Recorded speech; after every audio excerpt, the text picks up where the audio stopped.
అవును, మా దగ్గర ఇల్లు లేదు, డబ్బు లేదు, అందుకే కదా మీరు చూస్తూ ఉండేది చిన్న చూపు.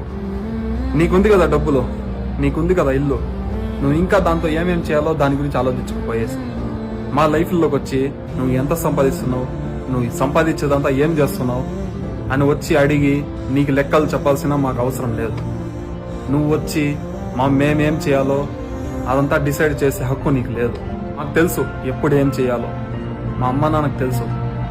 వాళ్ళిద్దరికి సమాధానం చెప్తే చాలు. అడిగేవాడికి ప్రతి ఒక్కడికి చెప్పాల్సిన అవసరం మాకు లేదు. మాకు తెలుసు ఎప్పుడెప్పుడు ఏమేం చేయాలో, సరేనా? నువ్వు వచ్చి మధ్యలో గుచ్చి మమ్మల్ని అది ఇది అది అని చెప్పాల్సిన అవసరం లేదు. మా లైఫ్లో మేమేం చేయాలో మాకు క్లారిటీ ఉంది. ముందు నీ లైఫ్లో నువ్వు ఏం చేస్తున్నావు క్లారిటీ తెచ్చుకో. నీకు అంత డబ్బు అంత ఇల్లు ఉన్నా కూడా నువ్వు పక్కనోడి గురించి చెడ్డగా ఆలోచిస్తున్నావే, అది వద్దని చెప్తున్నా. మంచిది నీకే.